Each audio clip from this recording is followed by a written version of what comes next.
Join me in welcoming Gary Rockis. Hey, Gary, how you doing today? I'm doing great here in the Midwest. Beautiful day.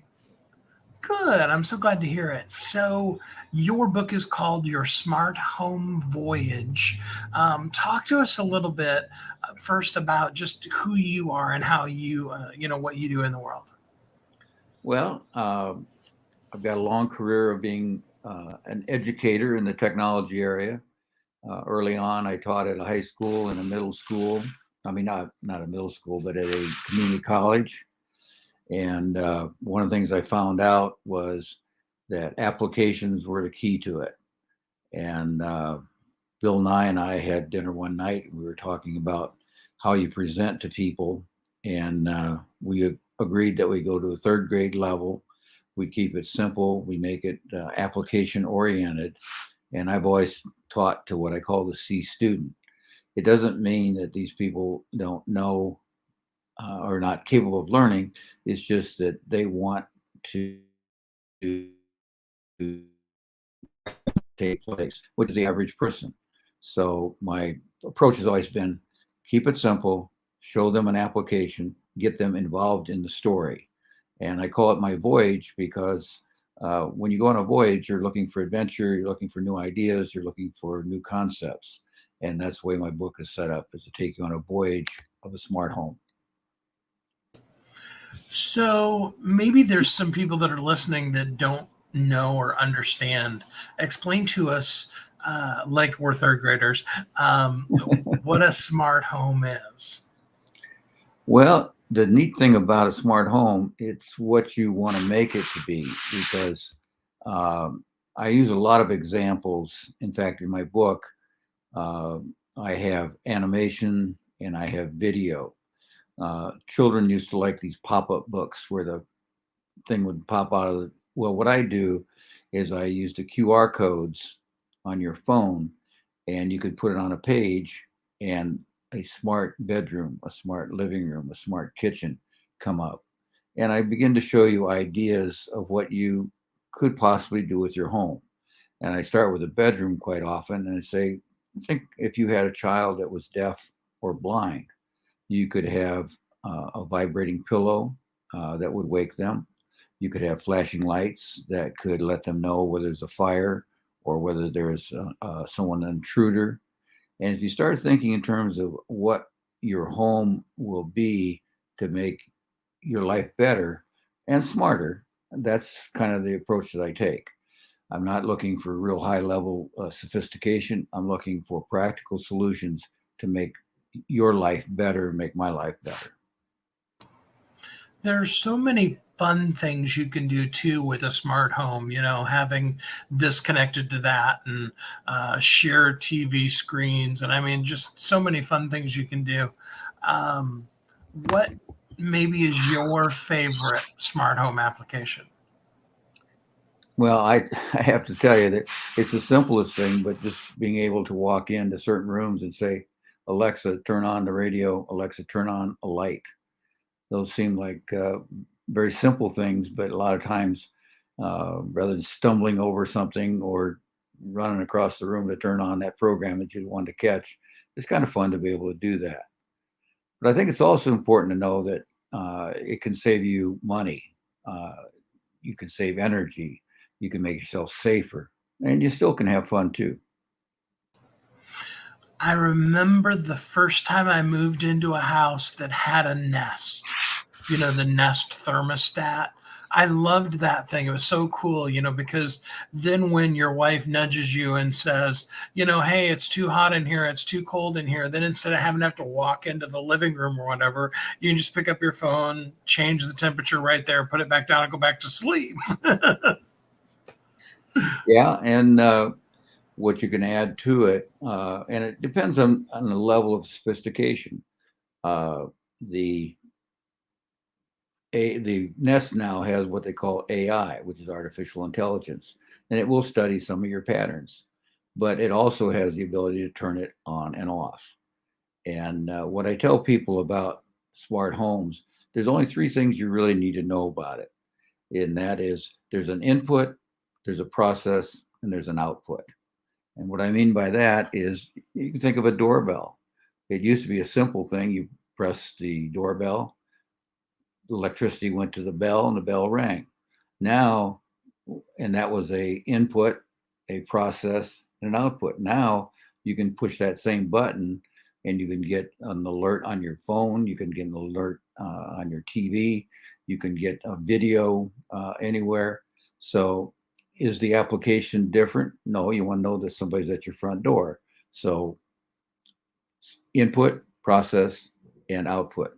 And if you look at every piece of equipment in a smart home, get to those three basics, and you understand what a smart home's about.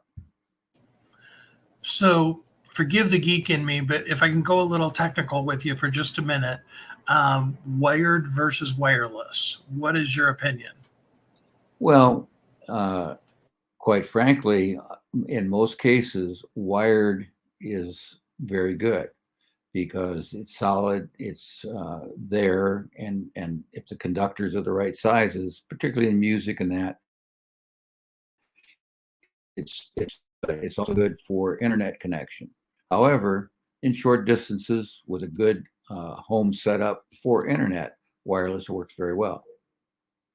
So it's really a choice, and generally wireless goes into homes that are already constructed. I'm sorry, and the wired gets wired in on new construction, particularly the internets. A lot of them are putting in fiber optic cables, those kind of things.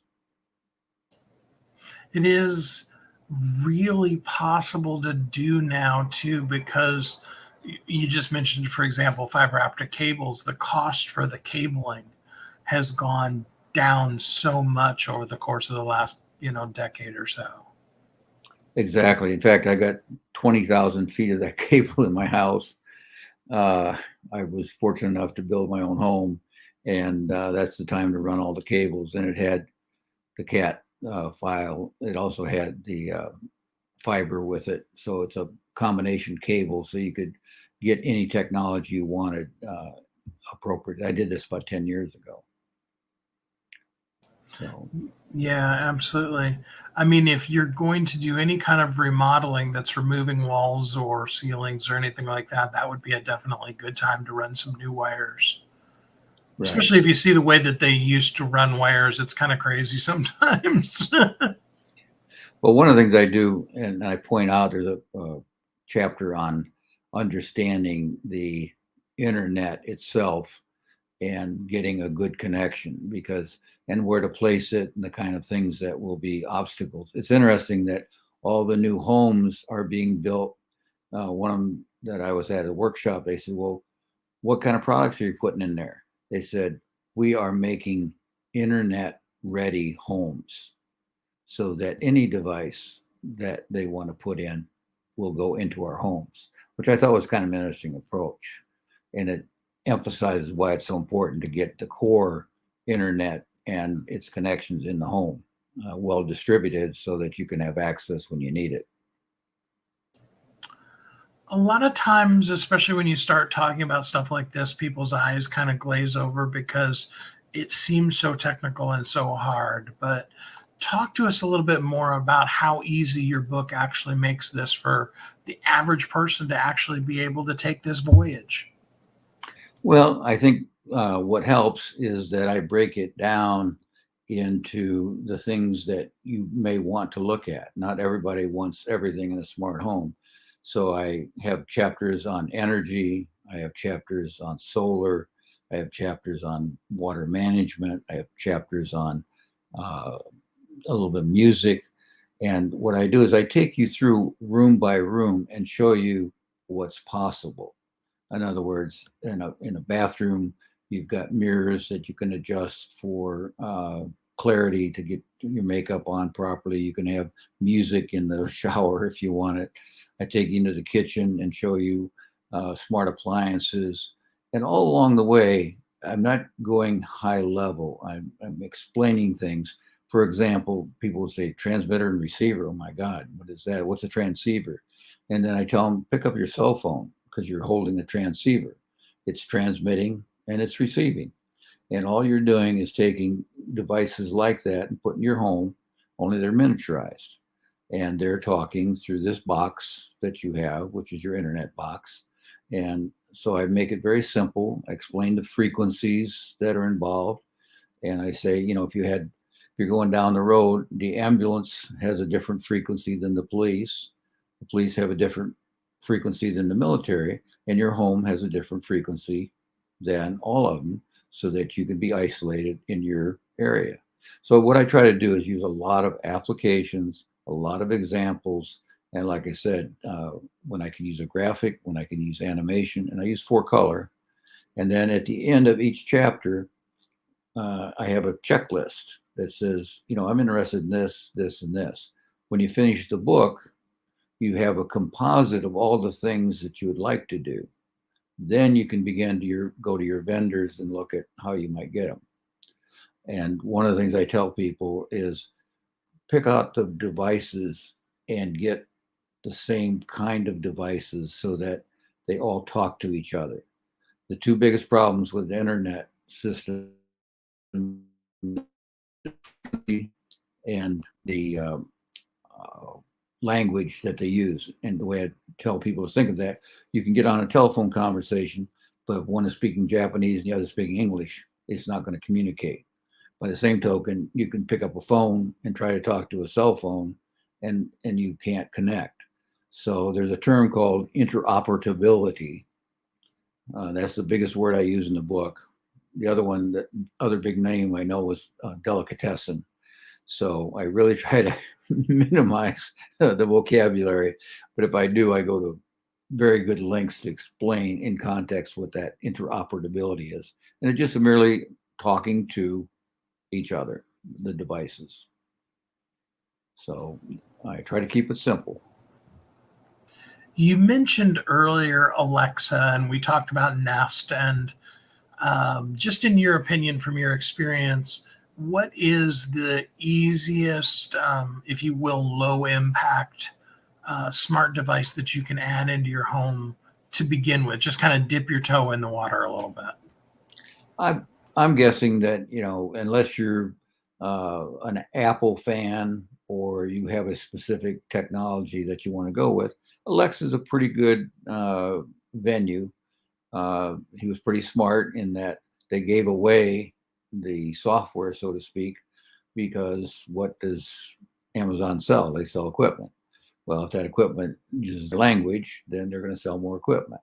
So for a test, I would just do 1 or 2 devices and go through the learning curve, and don't spend a lot of money, because you can really get hooked and you can get into too many things, and then you get frustrated and you don't want to do anything. Mm, very good advice. Well, for people on the whole other side of the fence, what if you don't want to have your home be a smart home at all? Does that mean you're going to eventually not be able to use your own house? Or are we a long ways away from that? Well, I think whether we realize it or not, we have been using some smart devices. You got a garage door opener, you got a telephone, you have a fan that maybe you turn on and off remotely. So there are devices that are there. Uh, what people I think get afraid of is it listening to me? Will it talk to me? Will it take over my home? Uh, and what's going to happen if the internet goes down? So I encourage people to, realistically approach what it is that they want. That's why I take them through each room, and literally, I suggest they take my book with their QR code and their phone and go in the bedroom, go through the animation, and then begin to perceive, gee, this sounds good. Maybe I do want shades that go up and down. Maybe I do want to have a system in here with music. Maybe I have someone who's handicapped or has a disadvantage. What can I do that will make my life better? And then there's other things like energy management. You can buy a little device that plugs into the wall, and you'll find that some of the appliances that you have, some of the equipment you have, uses electricity 24/7. They call it ghost voltages or ghost currents. And by plugging this little device in, you can monitor it and realize, oh, I'm using that energy. then you can buy a smart plug or a device that allow you to turn that on and off when you only need it. So there's a lot of things you can do if you kind of get into it. And but I said, don't jump in so hard that you're going to take a hard fall.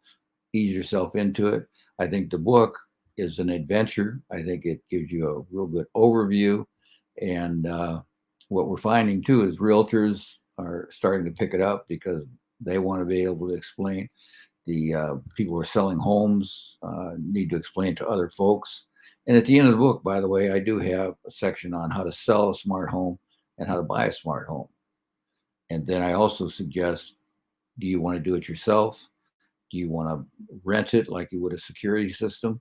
Or if you go the plunge, you can spend tens of thousands of dollars hiring an installer to make it a completely smart home.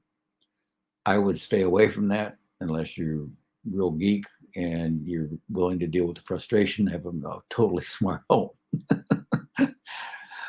Because there are issues. There's no question about it. But on the I think you'll have fun. I think you'll enjoy it and give it a shot. The book is called Your Smart Home Voyage by Gary Rockis. Really a lot of fun and an easy to read, interactive kind of book. I do appreciate, and I do hope that you will go get the book. In fact, I'm going to put the link in the chat right now for you to go to Amazon. You can get it for free today. Gary, thanks so much for spending some time with us here on the show today. Well, thank you, and I appreciate the time. Have a great day. Thank you.